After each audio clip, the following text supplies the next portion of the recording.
Can you share maybe some kind of biggest challenges that you had during your year? Yeah, and how do you work on the car when you don't have it? How is it with your career development? Do you know if, for example, from the previous teams, they get like really good job offers because of that, or they were experienced to take up the better jobs? Hello everyone, my name is Jacob and this is UT Journeys. I would like to welcome you in the series where we present the best study associations and the teams at the UT. Our guest will tell you all about their experience, time at the team, and everything that you will need to know to use your years to the fullest.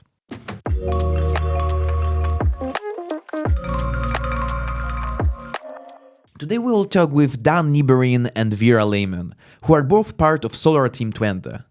We'll talk about their experiences so far, the challenges they faced, and what they are getting personally and professionally from their time at the team. Enjoy. Hi Vera, hi Dan.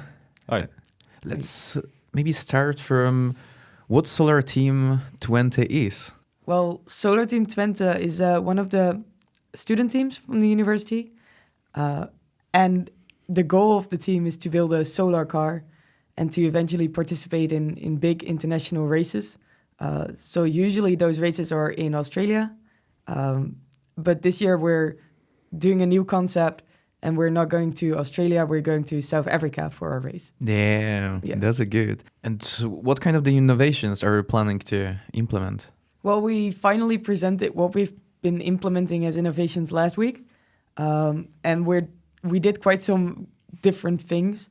So I worked on improving the aerodynamics. So this year we're going to be racing with a skin kind of parts 3D printable. And we applied topology optimization to kind of see how we can make it lighter and then eventually even 3D printed the part. And there's, of course, the new race. So there is need for a new strategy as well. Yeah. Well, normally we go to Australia, but now we're going to South Africa. But the whole racing concept is quite different. So the winner is actually the team that has driven the most kilometers instead of the team that finished first. And the race is also 8 days longer, so that poses a new challenge. In terms of reliability of the car, but also of the whole racing team that will travel with us during the race. Yeah. So you're the first one that will need to make this all of the strategy for this completely different concept. Yeah. So there are some changes to the mathematical model that for Australia, we have to apply some changes to make it work for South Africa. So I've been quite busy with that for this year. Yeah, what we do during the race is that every day we drive from a start to an end point, and we can drive loops to add kilometers to our total number of kilometers. And then at the end of the 8 days, basically the team that has driven the most loops wins. But every day the loop is different, so we're pretty confident that we have a good understanding of how that works. And how do you work every day? It depends a bit. Well, for my job is kind of diverse because there is a lot of things influence the strategy. So not only the model, but also how to approach the race. There is a lot of getting insight into the country, into the route, the weather. So yeah, it varies a lot what I'm doing during the day. And there are also like a lot of meetings while supporting the technical team. Yeah, a lot of things. Yeah. And you're the strategist. Yeah. Okay. And Vera, you? Yeah, I'm the R&D engineer this year. And for me, it really changed how my days look like during the year. So in the beginning of the year, I was busy, thinking of concepts. So thinking of concepts that we can approach and implement on the car. I did a lot of work in aerodynamics. So then it meant drawing some new shape and then simulating it in Fluent. So that's really a lot of desktop work. But now that the car is back, I'm also doing a lot of work to get the car driving. So for every test day, we need to do some checks, make sure that everything is properly attached, but also change tires and just general maintenance on the car. So now my days are way more filled by actually being in the workplace and being working on the car itself.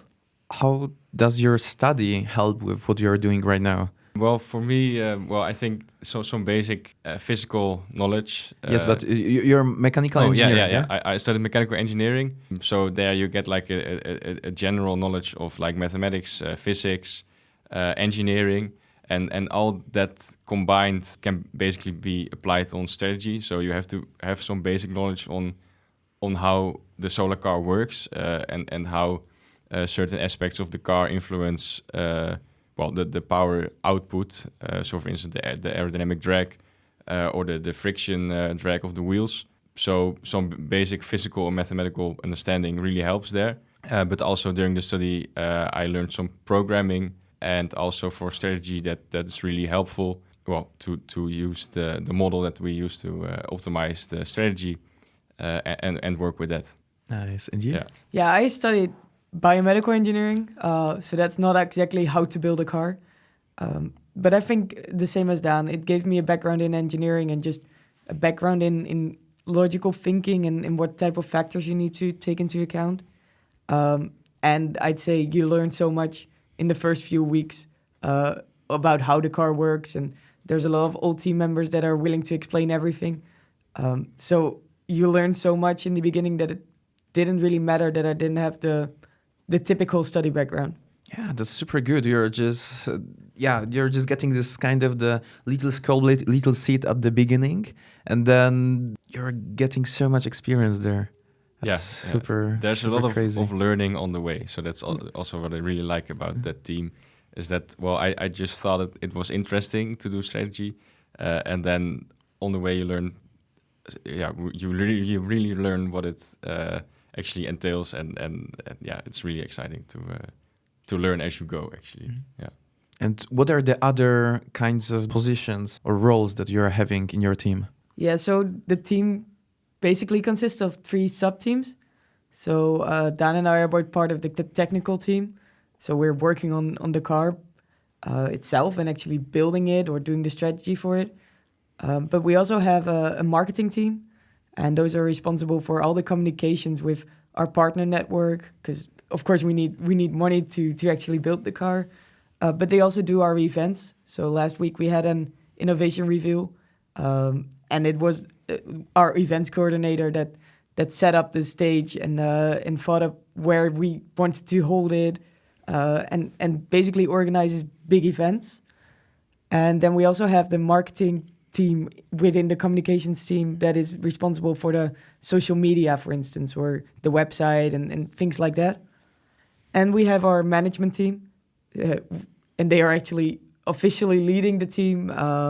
So they're the face of Solar Team for our partners, but they're also responsible for the planning or for the financials and stuff like that. Can you share maybe some kind of the biggest challenges that you had during your year? I think one of the big challenges is actually like setting up the whole team and the whole year, because this is the first time that we have such a new addition. So there were not like really plannings that we could hold on to from previous years. So we have to develop our own planning. So that was kind of difficult. Like you have no idea how much time you have for each project and how much time each project will take.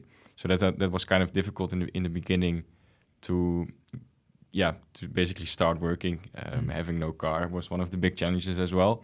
That was driving us in Australia, and there were some logistical hiccups that caused the car to arrive later. So I think the first 3 to 4 months we had no physical car, so that was kind of difficult. And also one of the big challenges is that we're going to another country now, to South Africa, so we have no experience whatsoever there.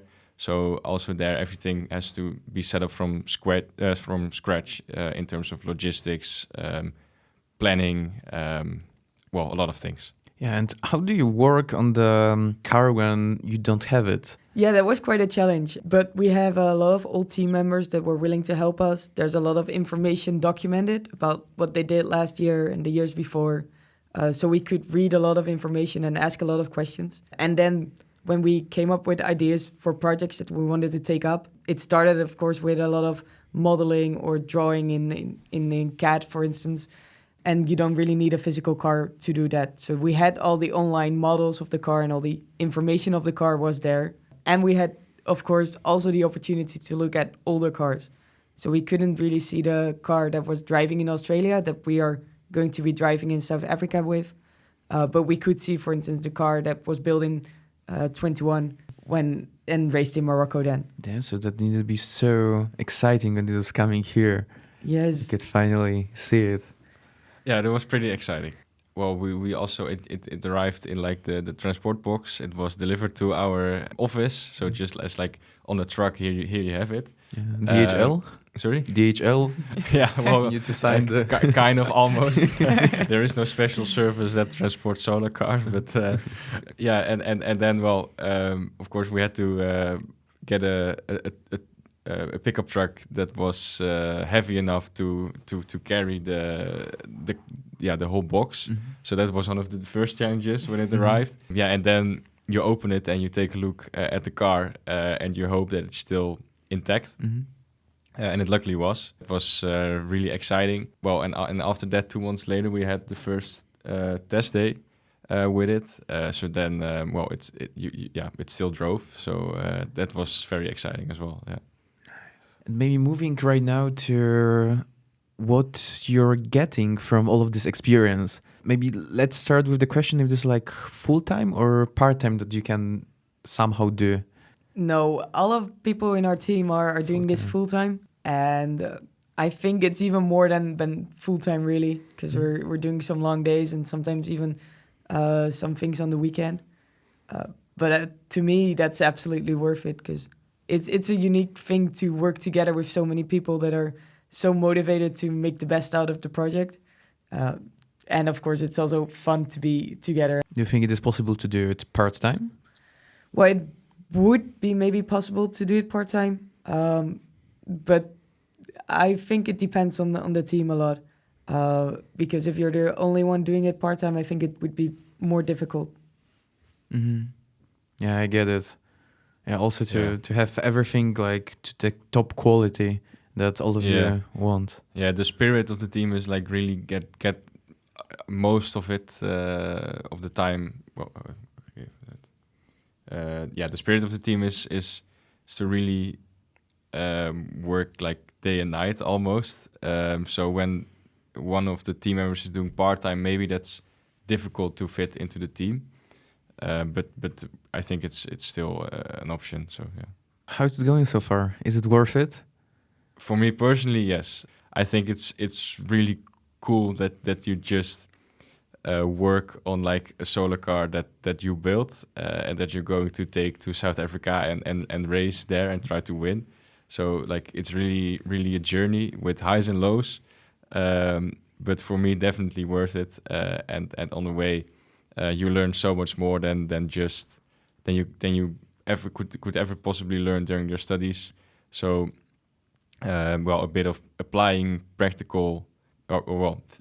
applying theoretical knowledge into practice, but also like organizational skills, like working together in a team, and just fixing things when problems arise. Just try to fix it, and that hands-on experience really is something that I really learned during this year. How is it with your career development? Do you know if, for example, from the previous teams, they get like really good job offers because of that, or they were experienced to take up the better jobs? It is still actually delaying your year for your study for entire year. I've heard quite some people, because as Solar Team Twente, we have a lot of contact with companies nearby or far away, and also some quite big companies.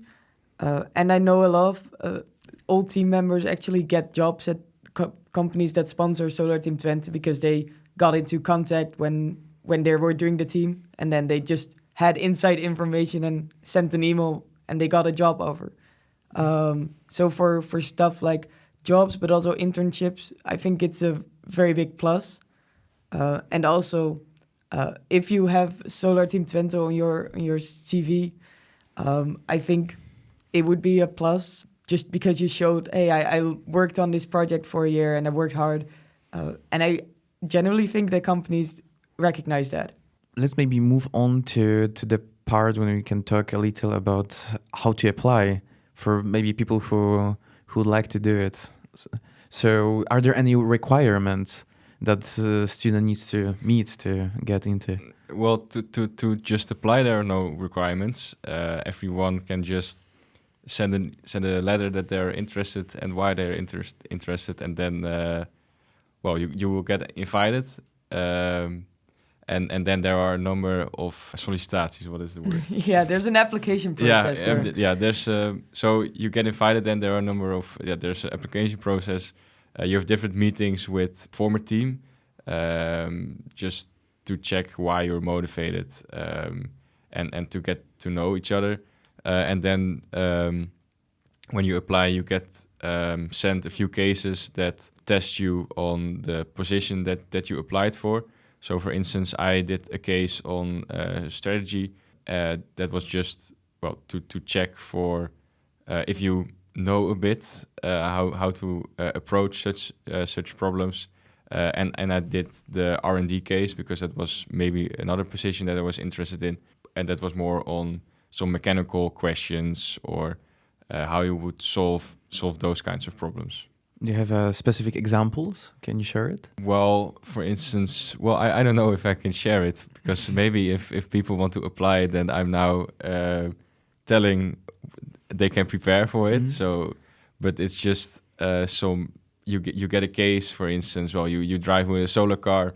What are factors that would influence the in and outgoing energy? Those things. So to test if you have the insight on how the position in the team would work, kind of.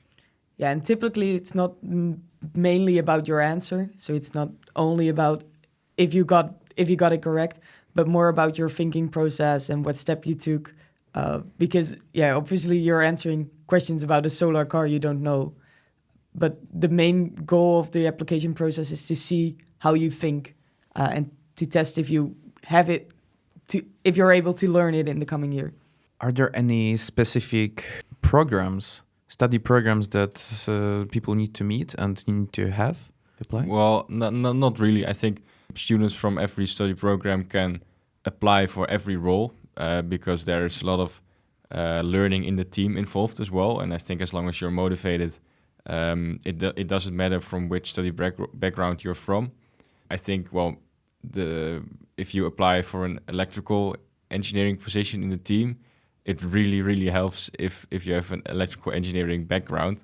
But we also have management positions, but there are not really studies. Well, there are not really management studies on the UT. Well, only a few. But we have team members from all kinds of studies in all kinds of positions, so that doesn't really matter that much what your study background is. No, the main part is your motivation and your willingness to learn something new. And that's also what is tested in the application process, and not so much what knowledge you already have.